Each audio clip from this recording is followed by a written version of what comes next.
Folks, welcome to another edition of Xtreme Memories right here on the Wrestling Chatter YouTube channel. Please like, share, comment, subscribe, hit the bell, the notification button. Extreme Memories on the 15th and the 30th of every single month. We're doing the watch-alongs, the reaction videos here on Extreme Memories covering XPW 1.0 era, 2.0 era, 3.0 era. We're once again going to go back to the OG, the original 1.0 era tonight, and that is XPW TV episode number 62, airing August the 18th, 2001. Actually, that's my half birthday. Just realized I'm February the 18th. Hey, 6 months later, it's August the 18th. It's not about me, though. It's not about me tonight at all. It's about this guy right here. We're going to get him back on Extreme Memories, back on the watch-alongs. It's RCG. Leroy, welcome on in, buddy. How are you doing over there, dude?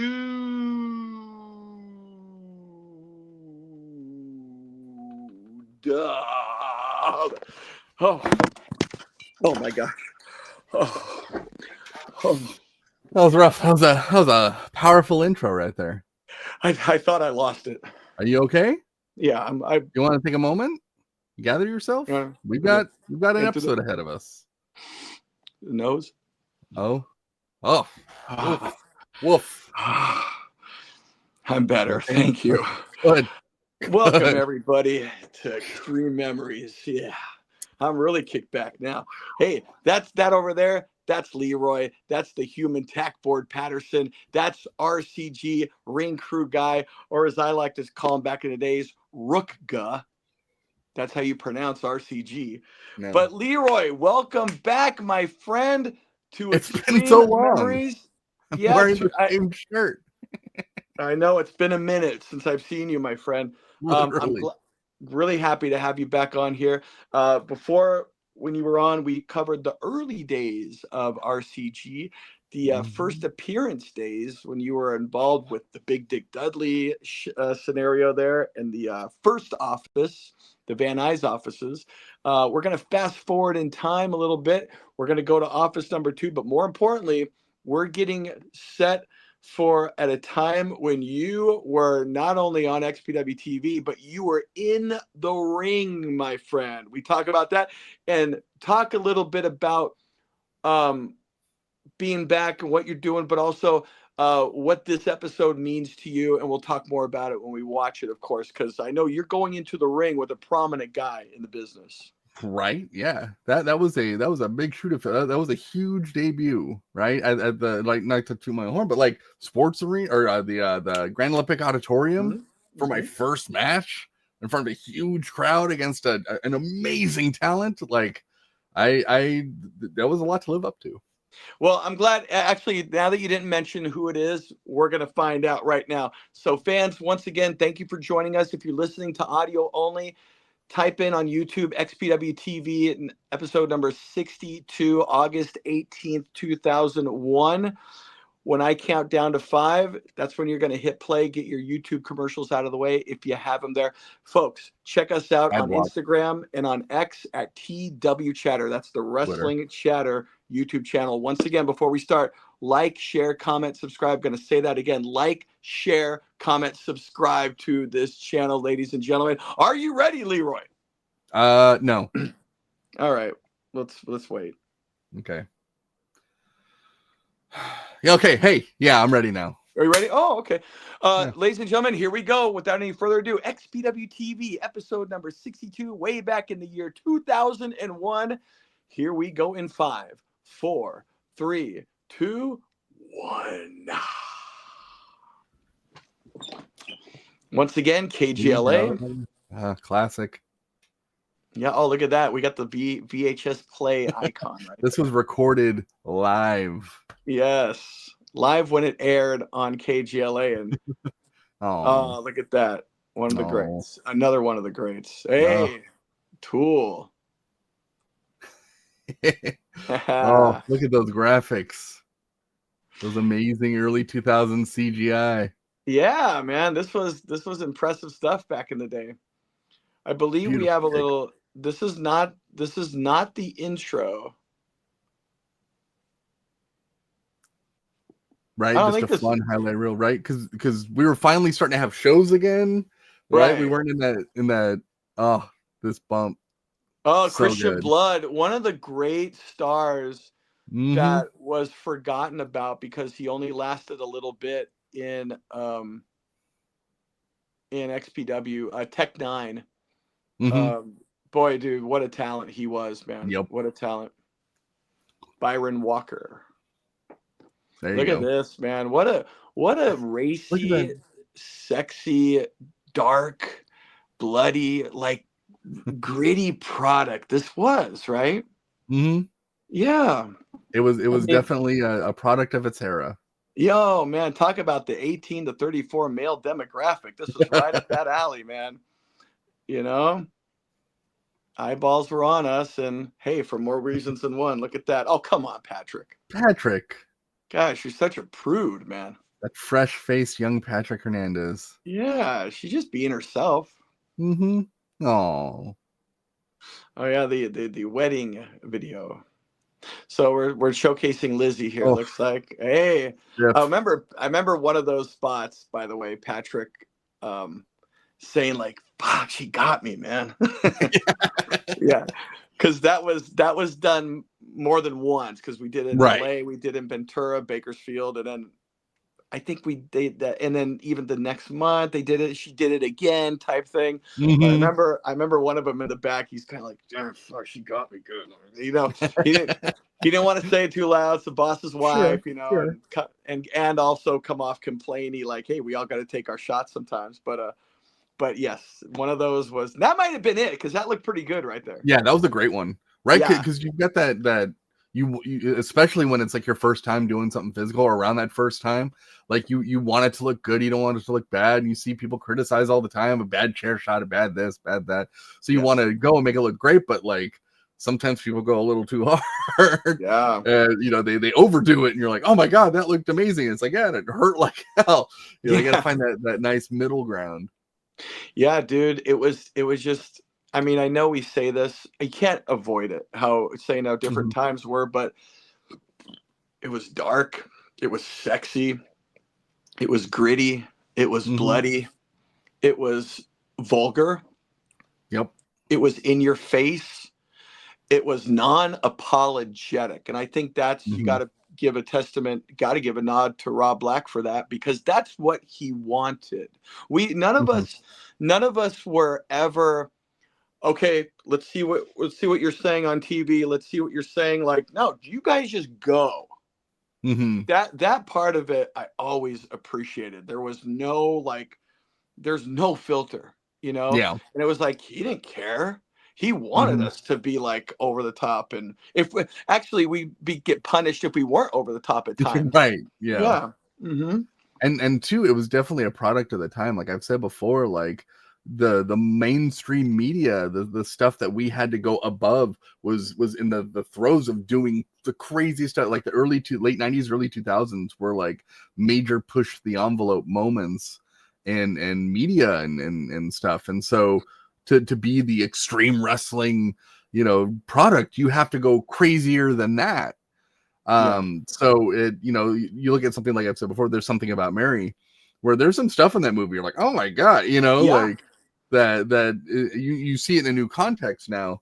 And we had to go harder than that, we had to go crazier and bigger Yeah. than that, and that's kind of what the style at the time was. And it doesn't necessarily make it right, but Right. it's the world we were in, and we thought everyone was in on the joke and some people weren't, and Yeah. that's, you know, that's sad. And I think it's important to look back and apologize for the things that have hurt people, but also like recognize that it was also the time and be a better person now. But that's how things kind of were then, and Yep. you know, and you Yeah. just gotta grow as a person. You just gotta become better. But it's still a for the most part an entertaining product, and I thought that we did some really cool stuff and really unique stuff, and Yeah. it was really a big part of the wrestling world at the time. And to Right. be and to come from such a small ragtag group of creatives and dreamers, and you know, you look at WWE or WCW, even ECW had a decent crew to them. Right. Whereas we wore so many hats and we did so many different Yes. jobs that to put out a weekly show is crazy. And Right. I thought that we did a great job.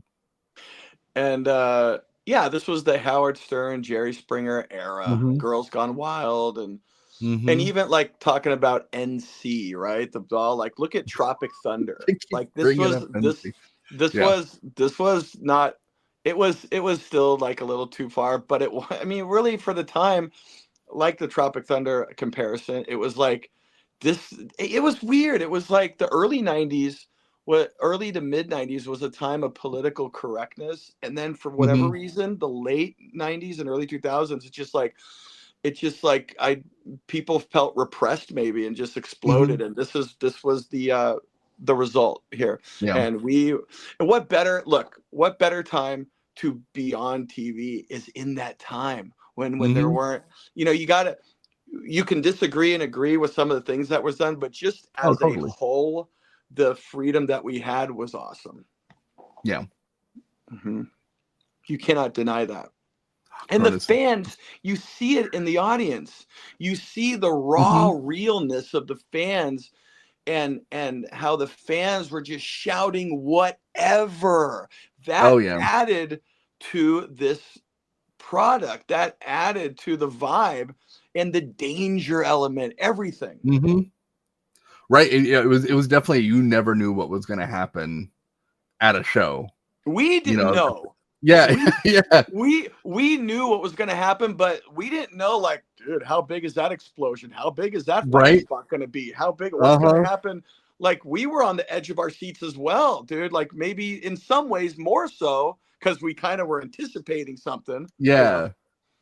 Yeah, you expect something to hit pretty hard, and then it hits even harder, and you're like, "Oh my god!" Like, Yeah. right? I remember homeless Jimmy taking a power bomb onto the shopping cart, and everyone was worried that like he was legit dead or paralyzed because it was a gnarly bump. Or anytime someone's doing a balcony dive, like there's so many moments where perfect example, the Vic Grimes New Jack thing. Yeah. Like that dude was literally an half an inch from death. If he had gone either way, screwed, right? Yeah. That really, really bad, really dangerous.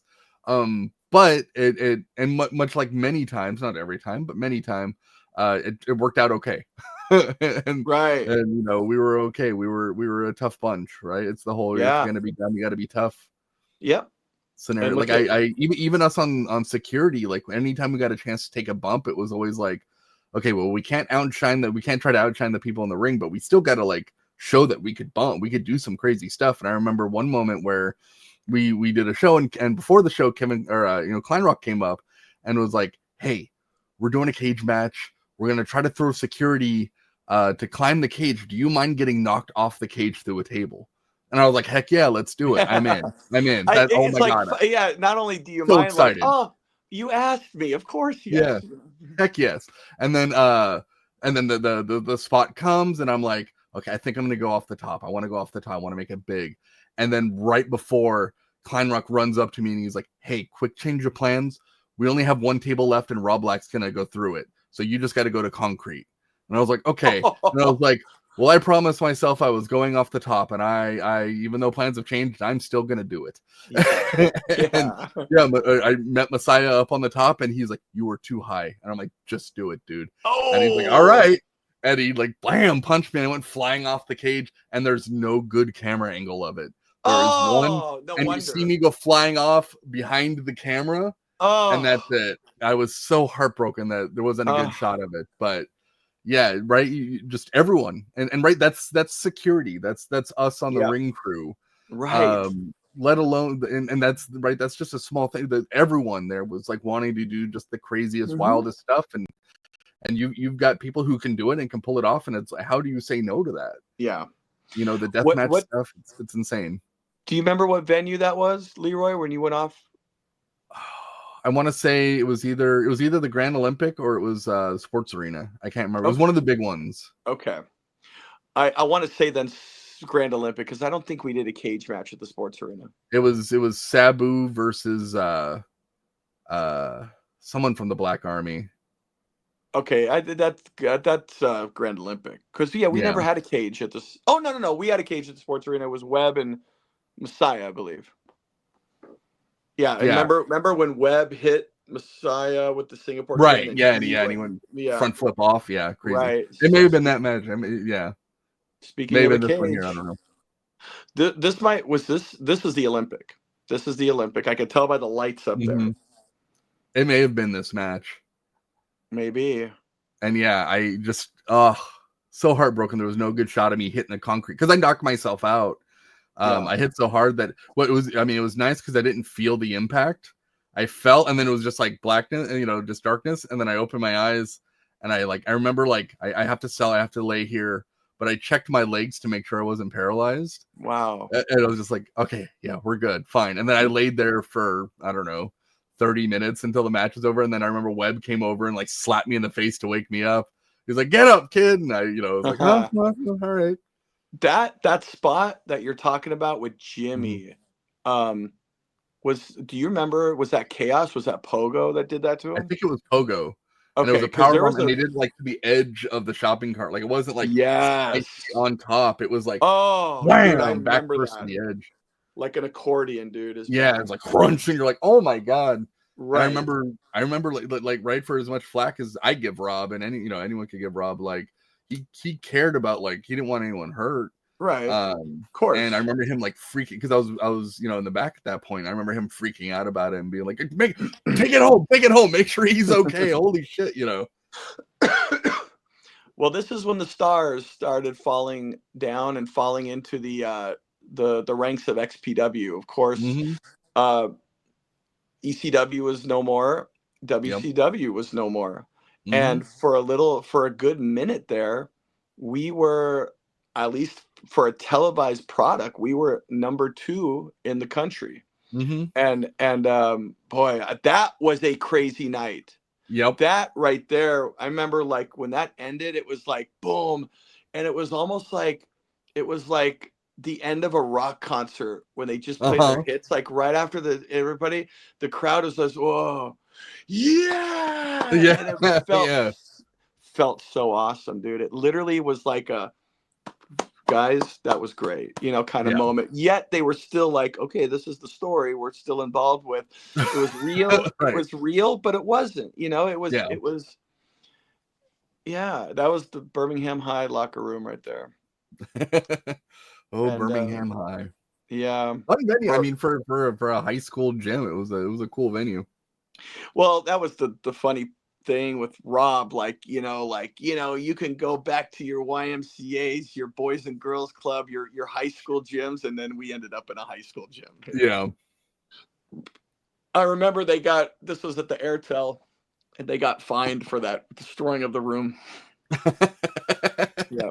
That was the hotel right across from the office by the Van Nuys Airport. That was where we held the Onita Sabu press conference too. I remember that. I was hanging out with Sabu because he did a run in at some point, so we were kind of his handlers. Me and I can't remember who else was with me, and because Sabu was a dude who never talked, and you never get to hear it. So seeing him backstage, like ready to go fight Onita, being like, "You ain't shit. I'm gonna kick your ass." I'm like, "Oh my god, he's talking! Like, this is crazy." And then you just seeing him like hyping himself up for this like run in with Onita, I thought was so neat, like such a moment that only me and the other person got to experience, and just a neat thing, like as he's like waiting for his moment, his cue to like come in and start kicking his ass and stuff, and just such a neat little moment to kind of be a fly on the wall for. Sabu and I are tight. We're good friends now, and he was on the show. Cool. And we carpooled recently. I will tell you though, in the beginning, he was such an enigma, and I actually made an airport run, and all their names were on the list. And Sabu was so kayfabe, even to us, right? He held that, and a lot of that came from his uncle, of course, right? The original Sheik. But so I'm like looking at the names, and I see him. And his name is Terry Brunk, right? That's no secret anymore. So I remember I went up to him. It was just Atlas Security. And I'm like, hey, Terry, I'm glad that you made it. he like, he was shaking my hand, and he's like threw my hand away, like, motherfucker, like that. And I'm like, whoa, what the hell just happened? And then Atlas Ronnie's like, dude, you just call him Sabu, you know, like he lives the gimmick. I'm like, oh shit, I did, dude. I'm looking at the flight chart, like I didn't know. He goes, nah, he'll be cool. I'm pretty sure he'll be cool. Just, you know, let him know, like, give him your respect. So when I went up to him, I'm like, oh, hey, Sabu, earlier when I called you your name, I apologize. And I put my hand out. He shakes my hand like this. He goes, okay, fine. Oh, I remember one time Sabu, it was during a show. We were supposed to break up him and I think it was Abdullah the Butcher, and he was like, or it was another fight. It was like during the Terry Funk era, and he was like, they pulled me and someone else aside. He's like, okay, you guys go after Funk. He's gonna punch the both of you. You go down, and Sabu's like, hey, don't worry, I'm going to be real light with it. Don't worry. It's going to be, you know, you'll be fine. I was like, great. This would be awesome. And no, he hit me so hard in the jaw that, like, it still clicks to this day. Oh my God. which I like, I wear it as like a badge of honor because it's Sabu, you know? So like, I'm fine with it. It's a fun story. But he decked me real hard in the jaw. But I still have a scar on my forehead, the one and only time I gigged on XPW TV. And I still see it a little bit right there. But yes, absolutely. No. Those are badges of honor for sure. Yep. Man. Yep. I don't have many that survive, but I have a couple. Classic. Remember when Kevin, when she Major Guns put his head, and then his reaction, like, ew, ew. Yeah. Yeah, you know, man. Kevin is a gentleman. Yeah, I guess so. Yeah. So, yeah, man, it was like, oh, remember this? Oof. You know what? Jimmy actually got upset because I was there when they did that. That was Jake Lawless's truck. And you know, he got hit and his shins were all messed up. And I remember on the message boards, they were saying, oh, well, Jimmy just jumped into it and then the car just pushed him. It wasn't a big deal. And I remember Jimmy was like talking about that for a good month, like, motherfuckers, do you know what I had to get hit by a car? That hurt my shit. I'm like, dude, don't worry about them. Yeah, but these, you know. And I remember we had like a talk about like, we can't let all this bother us, like the detractors but it was just so funny how Jimmy was really he was offended by that. Mm-hmm. Yeah. Well, right. Yeah. He was the dude who took his stuff serious and worked and like put his body on the line so many times, and to call it into question is like, you know, the dude goes through the pain and the hardship of doing stuff like that, right? You don't get to see the like, oh yeah, well, it sucks to walk for 3 weeks after that match, or, you know, like you just see the moment in the ring and you know, everyone's gonna talk shit, and that's what they do. But that's a hard thing to get over, especially when, right? Because a lot of us, we hadn't had that kind of exposure yet, right? And now there's tons of people on early message boards talking about you and stuff, and by the way, help but get offended sometimes. By the way, when you and it's a little disrespectful now, fans know how much they put their bodies on the line. Like, sure, he justifiably felt that was disrespectful, and he's right. But at the same time, you can't worry about.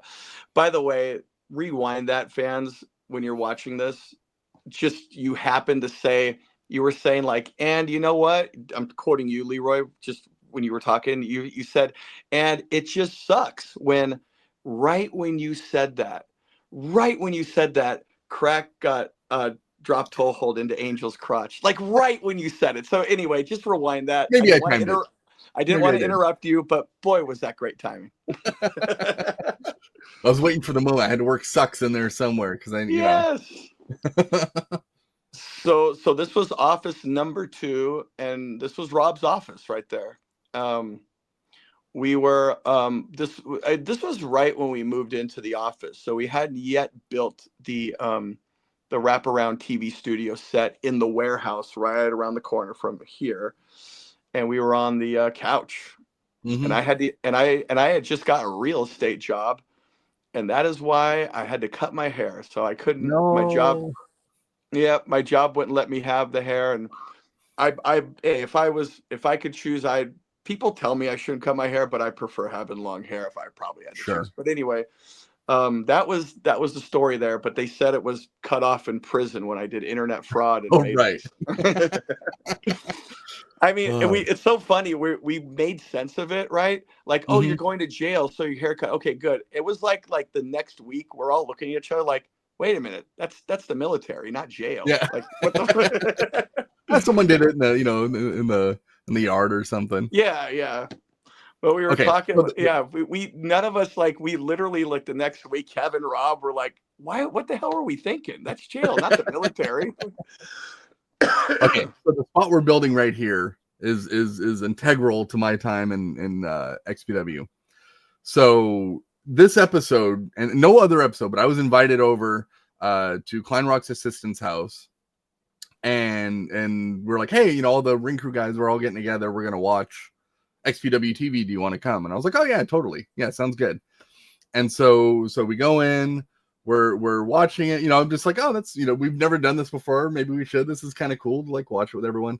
And then so we get to this spot. I think I started talking about this just a little earlier.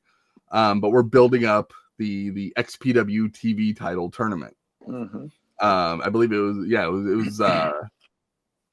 Vic Grimes was the one to win, right? That was like Rob Black's Black Army chosen member to go through, and so he had this mystery opponent for the last few weeks. It was like, the whole tournament bracket was already decided except for one name, and it was like, all question marks.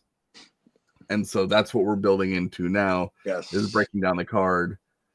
And yeah, I mean, we're not there yet, but right. I think I'm just gonna spoil it. So we're watching the episode, and then all of a sudden, the final participant in the XPW TV title tournament, Leroy the ring crew guy. Right.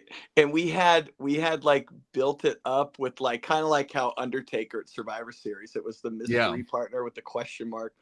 And we're, again, ECW's done, WCW's done. So wow, the options are endless. Right. Like, the possibilities, like, it could be some big name from some other company, and it ends up being right.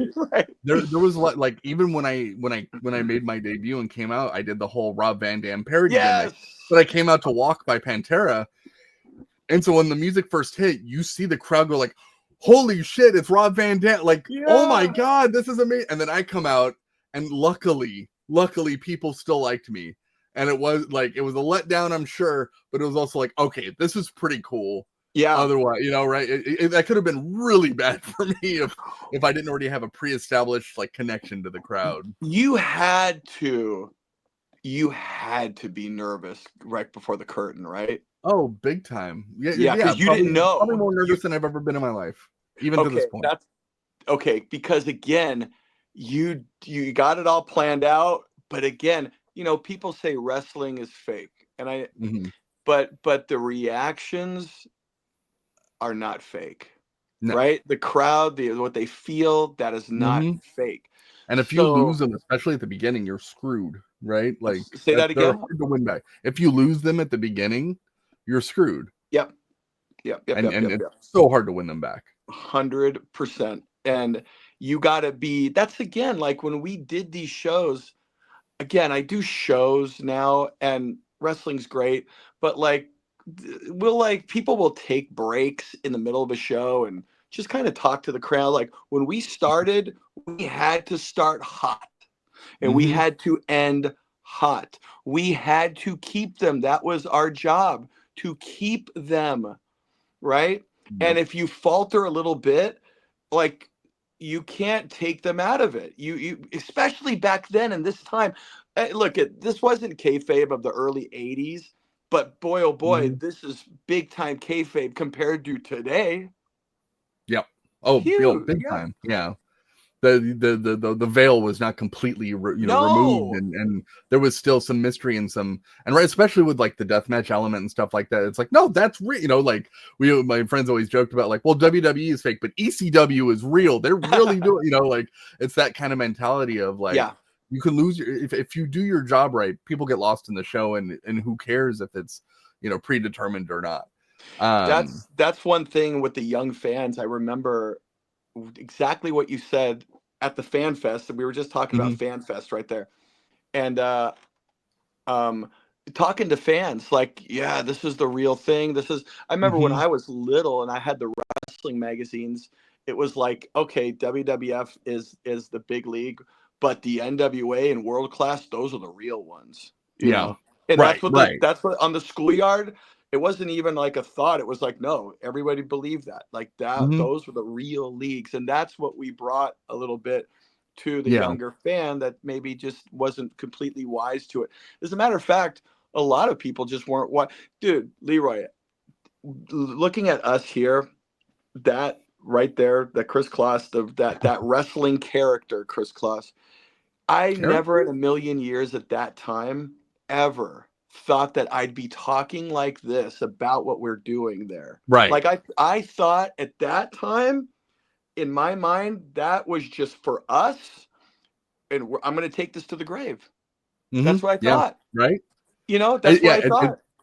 It blew my mind that how long it took for like the rest of like the of society to like catch up to XPW with like the Dark Side of the Ring episode and all the other stuff that we were doing around that time. Like it's so crazy to be talking about it still to this day. But what we're doing now, and the Dark Side and Xtreme Memories, we're just now revealing this. It's just now that we're doing this. That's why I want to thank you, fans. Take this moment.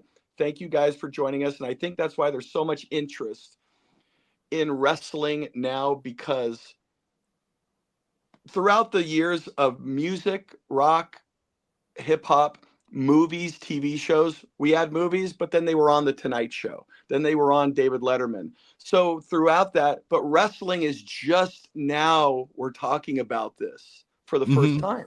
Yeah, it's so neat. It's such a neat thing to like go back and watch. Like I said, I haven't seen these things in years, and they trigger so many memories and so many different like moments, and like it's such a crazy fact that we as there's three of us here that were right. You think about this 20 years ago, we couldn't do something like this, right? It's just not as people, exactly not feasible.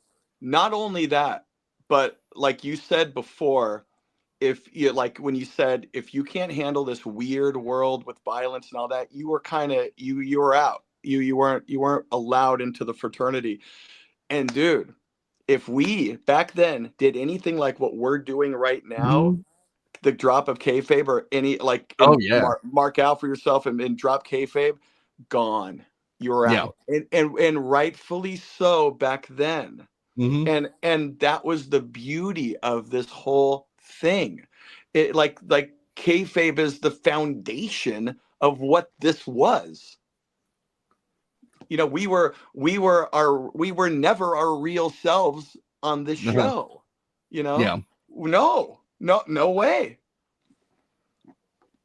And right, it's such a crazy weird time in like history and society that right there's this kind of XPW couldn't exist really now or then, right or before it. Like it struck at the right time and and took off like a rocket ship, and we all were just holding on with dear life and navigating things that were new, right? Because like I mean, speaking from personal experience, so many wrestlers have had that wrestling in front of 6 people at a flea market and had that kind of experience. And I started at Grand Olympic Auditorium at a huge match, like that's it was such a unique way to start it, and it wouldn't have happened without this crazy show and what was going on. Like the only reason I got to wrestle is because I connected with a crowd because I was sweeping up the ring.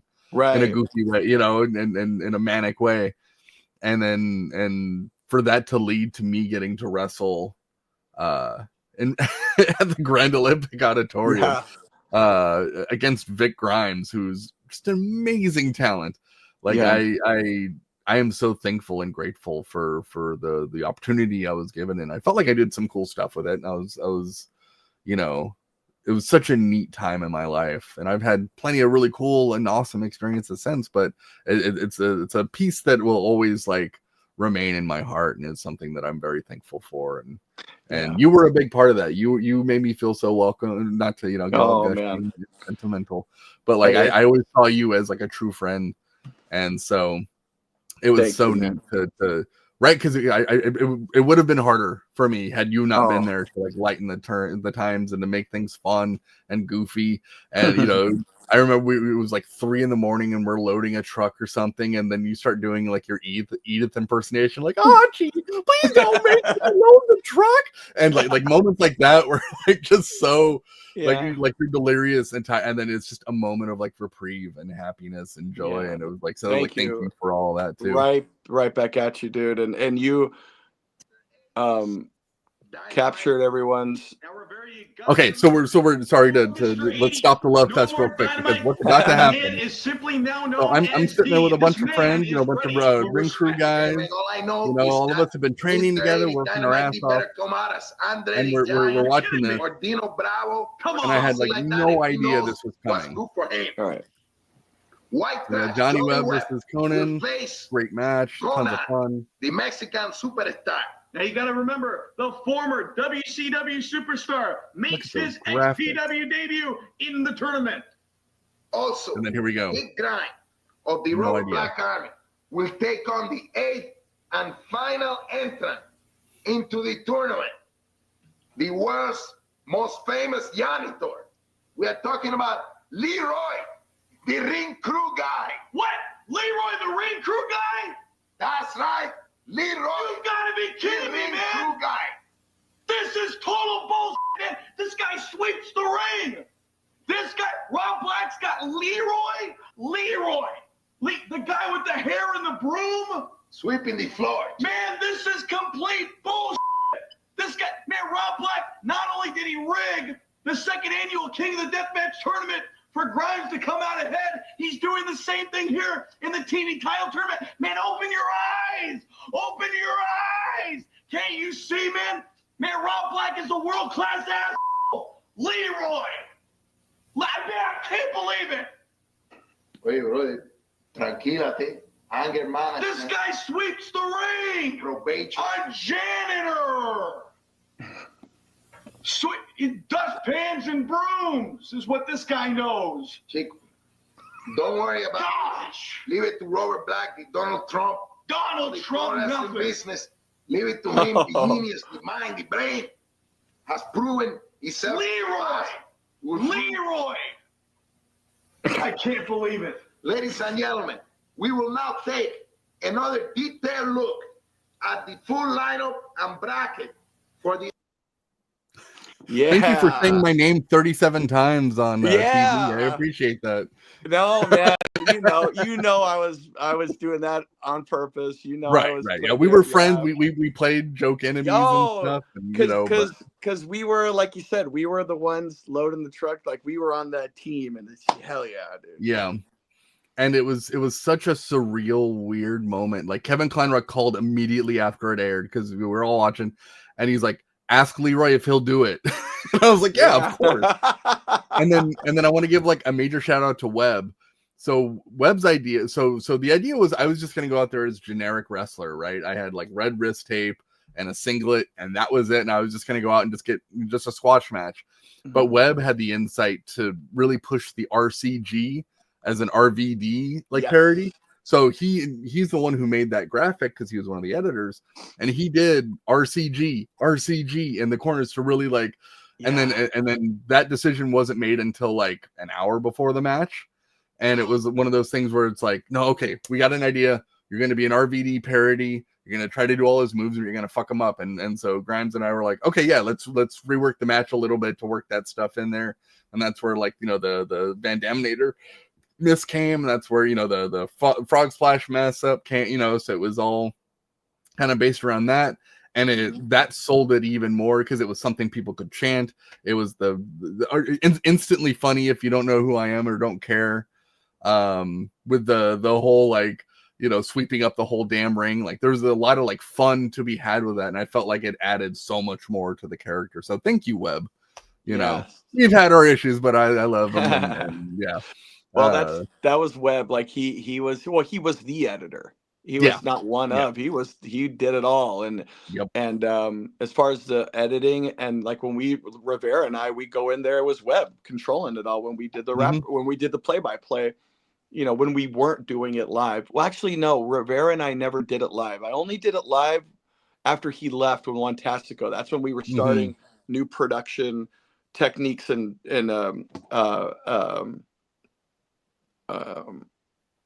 you know, we were experiments. We were experimenting with technological. So yeah, Rivera and I never got to call it live, but yeah, we were in there with Webb, and he was great at his job, man.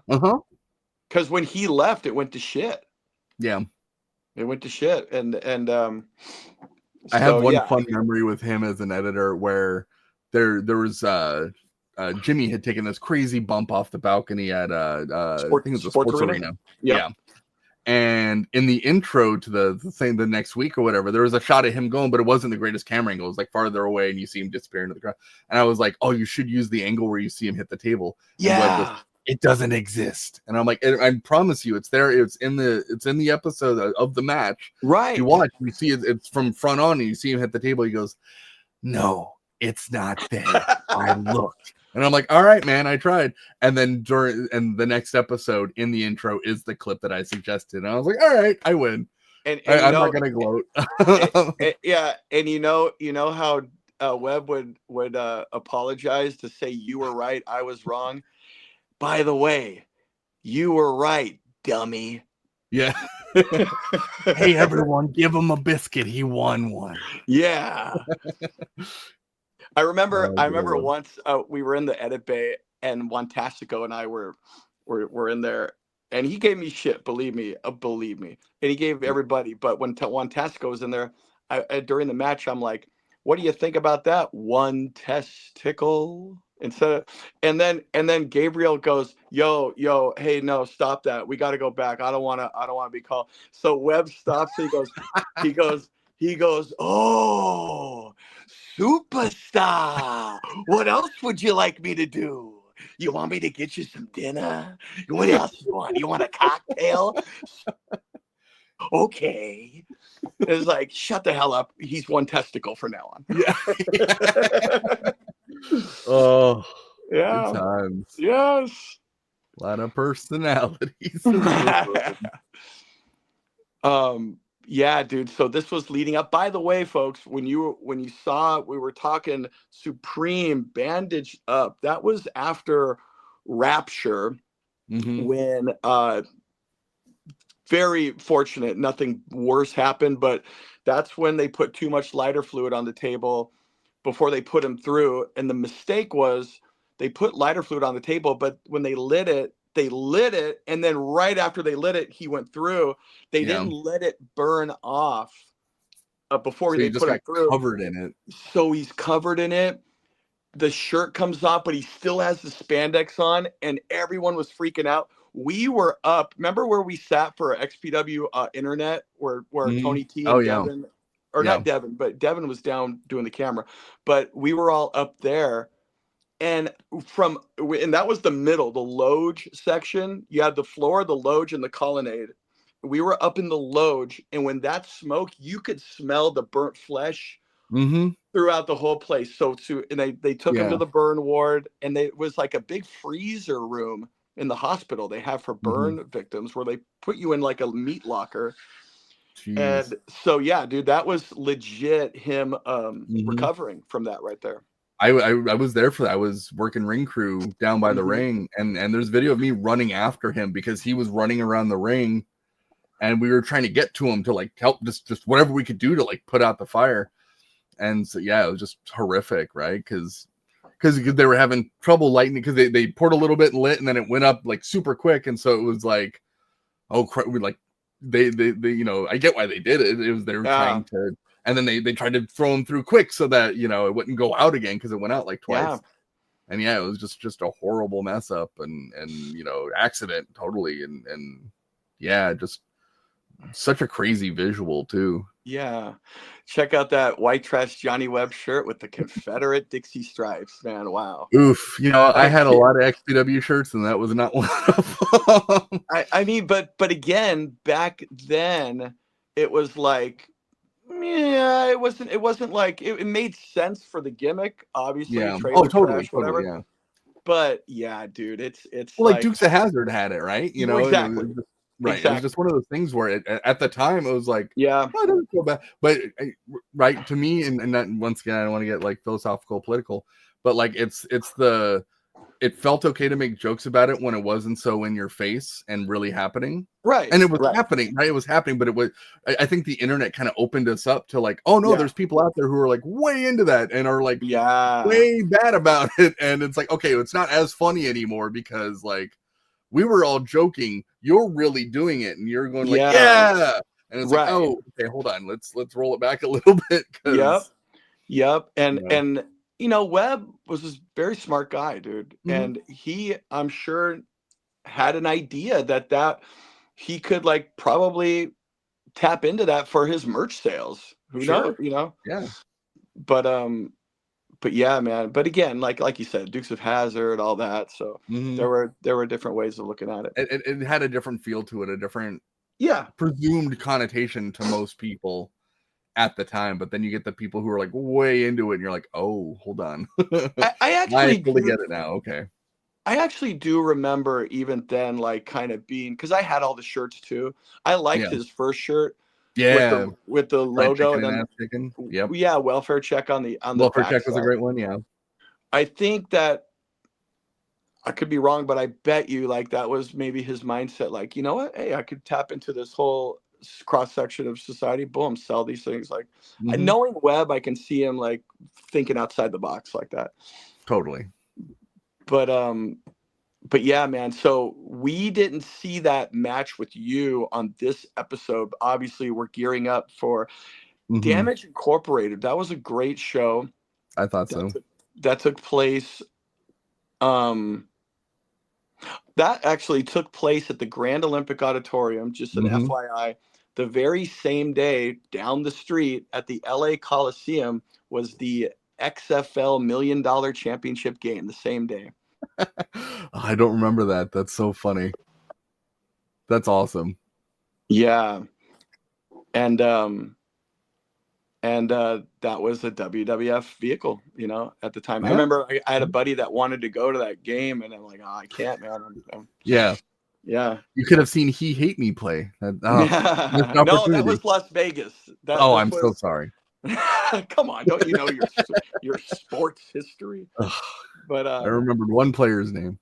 Yeah, I think that's all everybody remembers about that game. I hate him too. Yes, right. Dude, you know what's crazy about when there was rumblings that if you look at the old original XFL logo, it was red XFL in front of a black X, and it looked very similar to the XPW logo. And the name of the Los Angeles team was the LA with an X Xtreme. Oh. I mean, come on, dude. Right? You know, attacked from all sides here. And we were the LA based company. We were, because that league launched in 2001. So it was formed in 2000. And 2000 was maybe arguably, we were at the Sports Arena. Terry Funk, Sabu came in there. I'm just saying, who knows? But look at the original 2001 XFL logo side by side with the XPW logo. Just for food for thought for you guys. Just check it out. And the LA with an X Xtreme. So I'm just saying. Just saying. By the way, I look back at these TV shows, and these were our infomercials. That's all it was. These are infomercials. So much stuff. And eventually, like during the no shows era, there was a lot of like commercials for other stuff too, right? You'd show up to like Spanky's. There was a Spanky's commercials, and there was like a couple other places where like it was like you go talking about how great these places were, and just a lot of commercials. Dude, I remember we were hyping FanFest as a Damage Inc. We had like an hour right here. There it is. Yep. We had an hour and a half before, because I think the show started at 8 p.m. So we would go there, let those fans come in early, and we go around ringside, sign autographs, whatever. And remember, I was in jail, right? And I came out, and then some guy had a sign that said Kloss was violated in prison. and then I would just kind of, look at them like oh, right? You got to sell it, like, right? They took the time to make the thing. I was angry and ashamed all at the same time. And I remember like I called you guys over, and I was like, hey, see that kid over there, that sign, you got to get it, because I don't. And then, dude, the more I was doing that, like, dude, the fans were like, oh man, maybe he was violated. Look how pissed off he is. Right, it was so fun to like play up those things and to like make memories just for one person, even, like one of my favorite things too was like faking injuries. So like during the cage match that we were talking about, when I took the hit, I made a point to limp all night while tearing down the ring. Just had a big limp, and seeing in the dirt sheets the next day that list of injuries, and it was like ring crew guy Leroy injury from a cage fall or something. I'm like, oh, they bought it. Like you could play like with the crowd in fun ways. Or I remember, speaking of like signs, some fan had a sign. It was of like a cartoon version of me, and you can move the little sticks on the back, and it would do the thing. And I was like, that is the coolest thing ever. And it was like after the show, and I went, because I love signing autographs if anyone wanted them, and I signed it. And I was like, this is the coolest sign. Thank you so much for putting it out there. And you're awesome. Thank you. Yeah. And as I'm walking away, I hear the older brother tell the kid, like, see, it was worth staying up all night to make it. And I'm like, just like, a heart grew 2 times, and just like moments like that were just so cool. Yeah. And the fact that we could connect and having a TV show like really helped connect with the fans, because they could follow storylines and they knew what was going on. You didn't have to tell them everything right there in that show, and you make connections with people, and it was such a neat way to just like bring a smile to people's faces, which was totally worth it. You cannot buy that.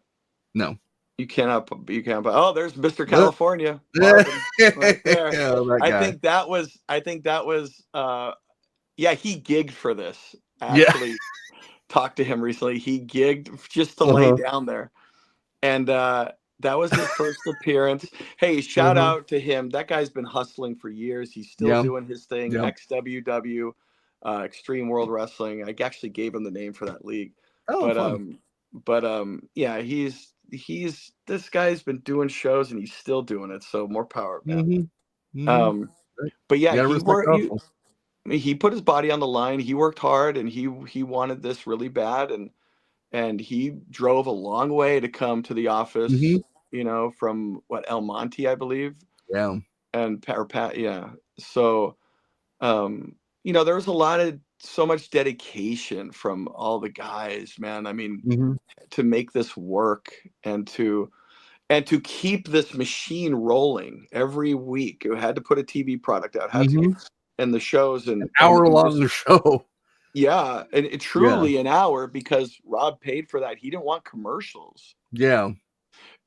Kevin finally convinced him at the end to put TV commercials on, and Rob was like, he didn't want them, but after once they put them on, because we got sponsors, wrestling was hot. Yeah.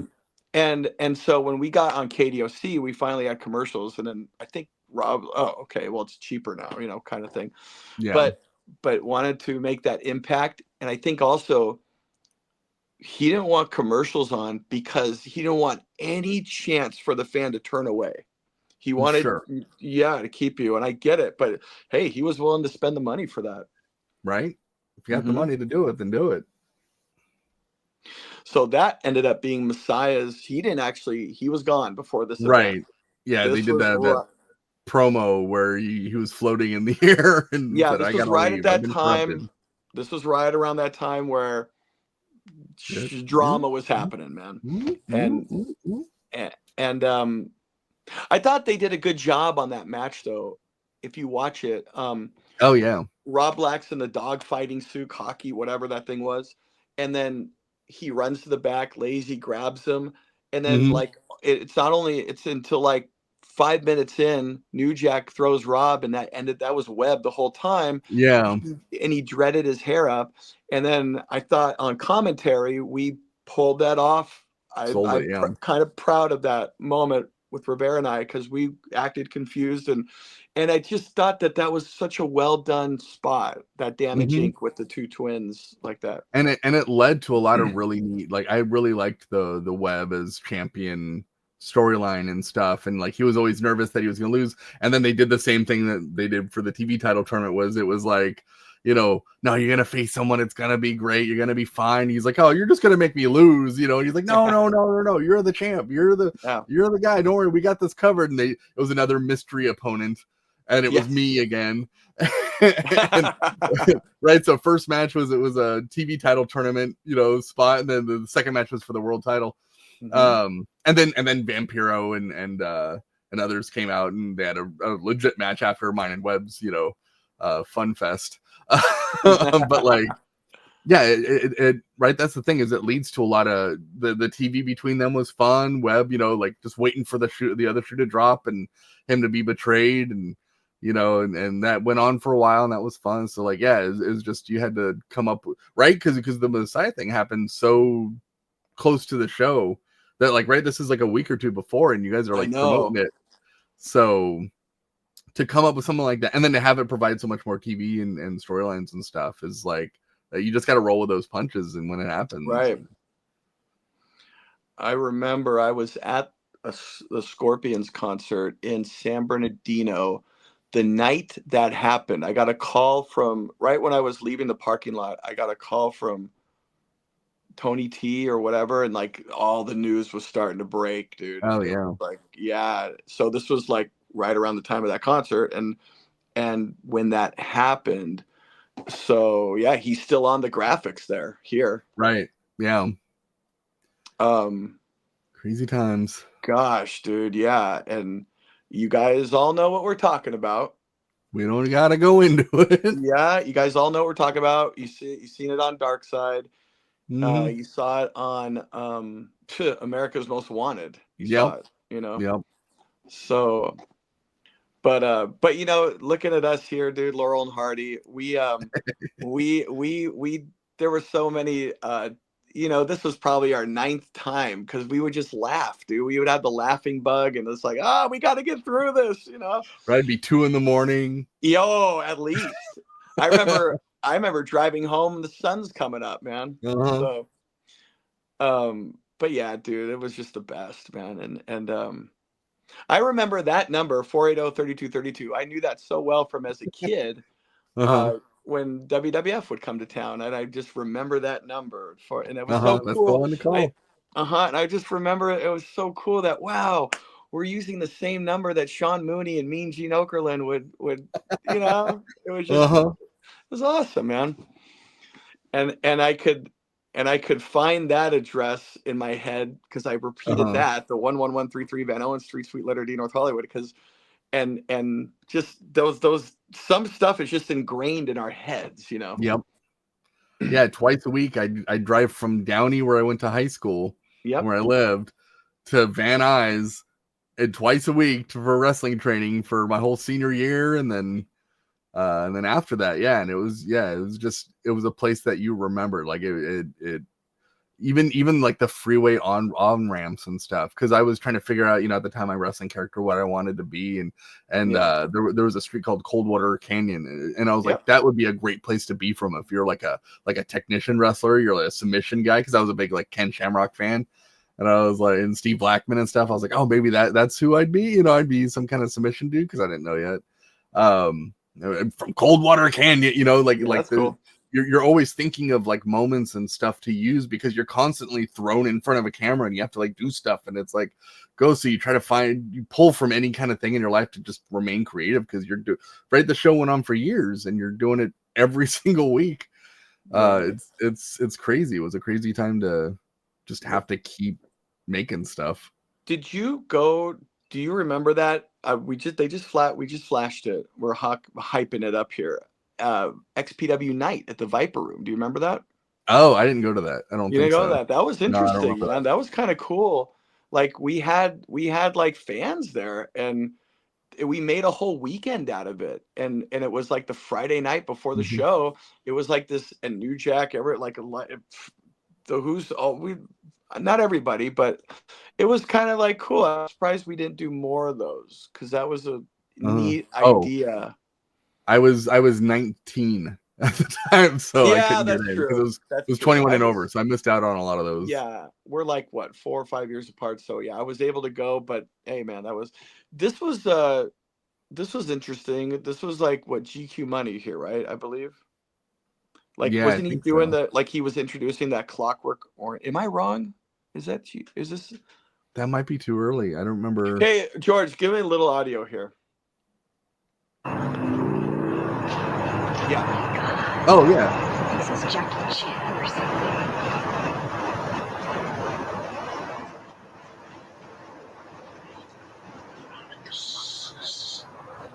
Shut the thing. You ready? I got everything.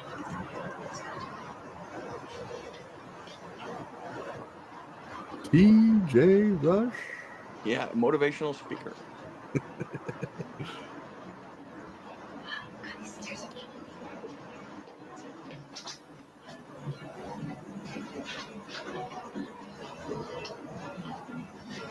GQ was the best too. Yeah, exactly. Veronica, they were all great. Just a great group of people. You didn't think we could make it into your home, did you? You didn't think we could make it personal, did you? You didn't know how evil we are. Xtreme, we didn't finish you off. And there was a reason.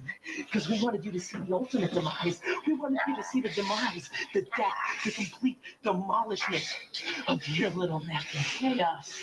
Oh, Supreme. Oh, Supreme. Don't even think about setting your little half-crippled, burnt-up ass over at that arena August 25th. Because if I ever see you anywhere near there, if I see you interfering, trying to save your little nephew Chaos, there'll be something you will regret. As the ultimate punishment will be death. Right? Indubitably.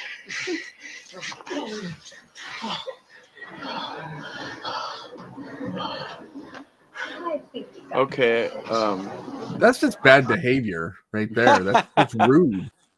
You know what's great about this is like the little record and the little like yeah, dude. Again, these are the little things that we did that were just I thought were good. They were creative and fun and mysterious. So there it is, folks. XPW TV episode number 62. Am I right? Yeah, 62, August 18th, 2001. Magical time. Nationwide, coast to coast, America One Network, KGLA here in the greater Los Angeles area. Fun time, hot time in the business, and a lot going on in the company at that time in front of the camera. And like we said, a whole hell of a lot going on behind the scenes. Right. So we just kind of didn't really pick that episode because of all that stuff, but that's when it was happening. GQ Money was great. He was like a big Clockwork Orange mark, you know? So that was kind of cool. Like he would incorporate that movie into some of the stuff. And of course, if you folks seen Clockwork Orange, I mean, Stanley Kubrick. Yeah. Another Stanley Kubrick.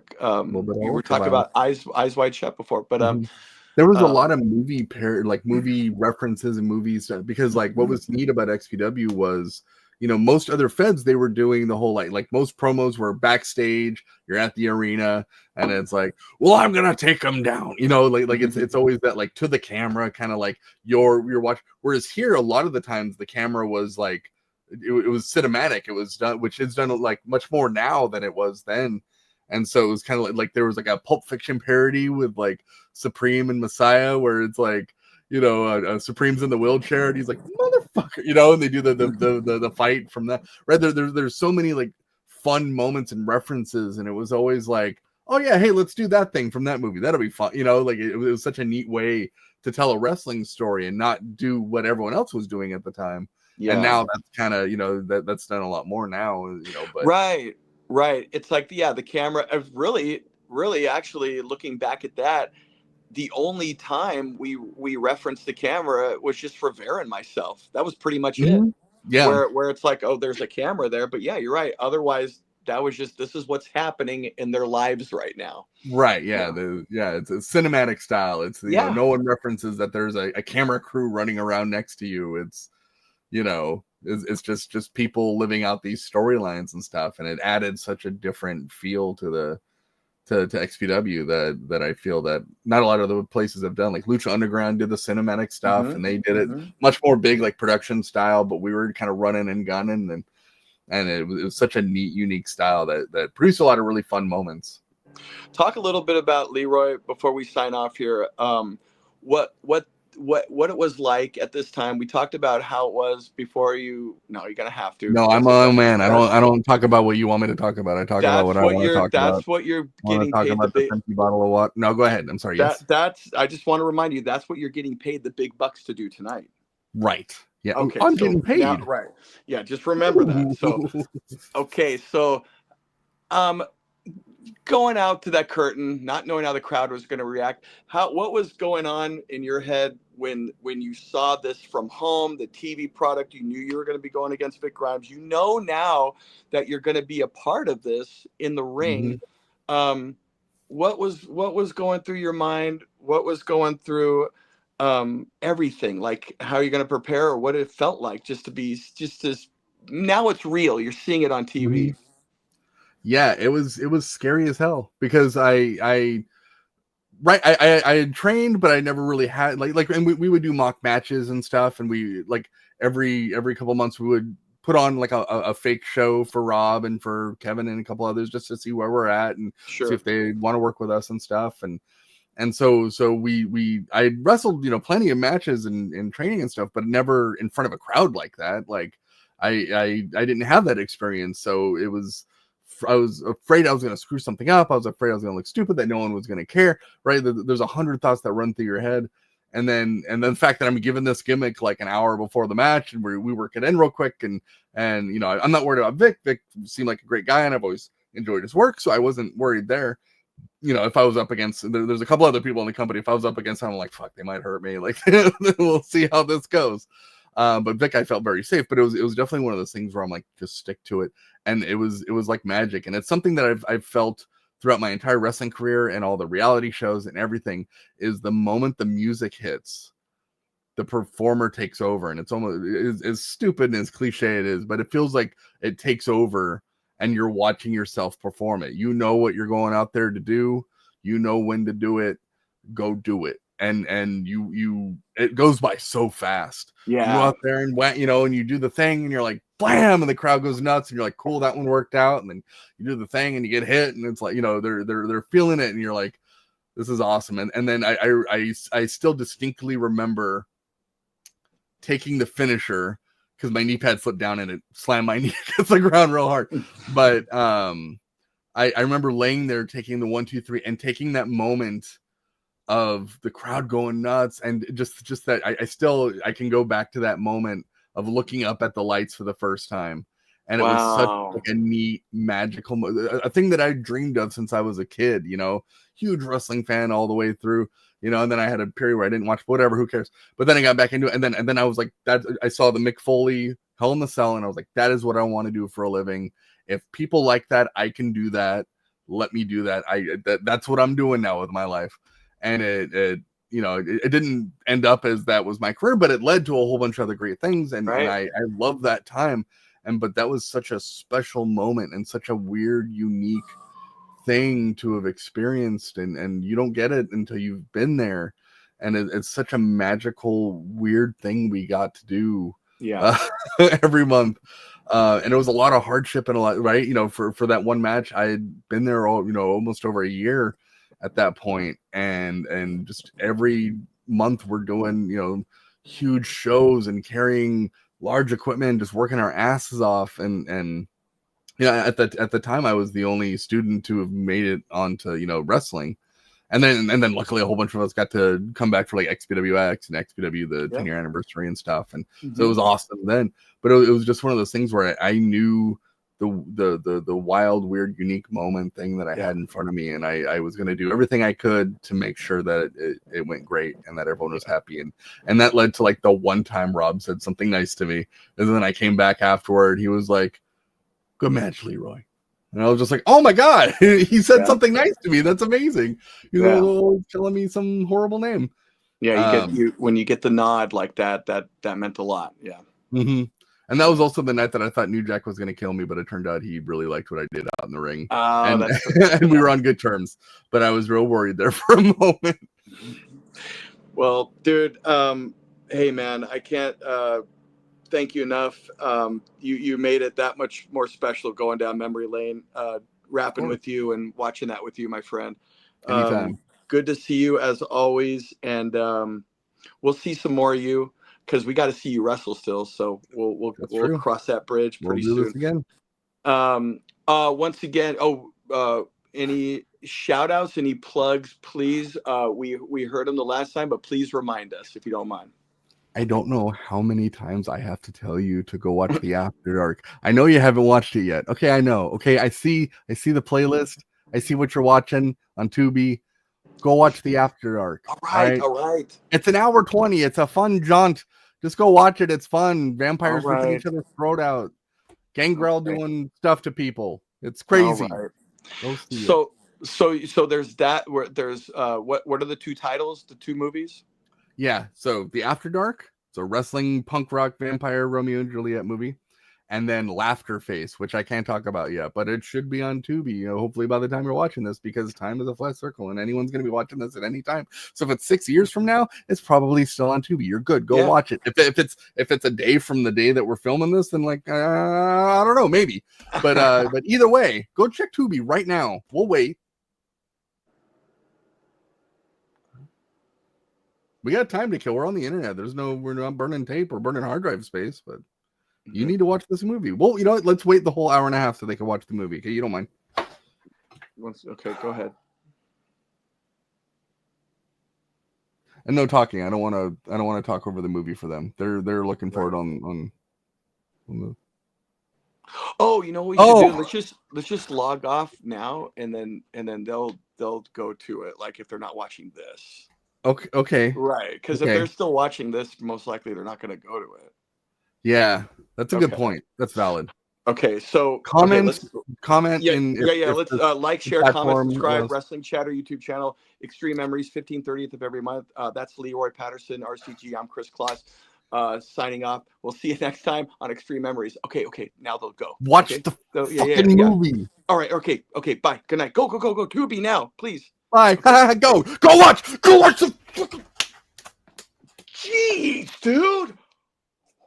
Wow.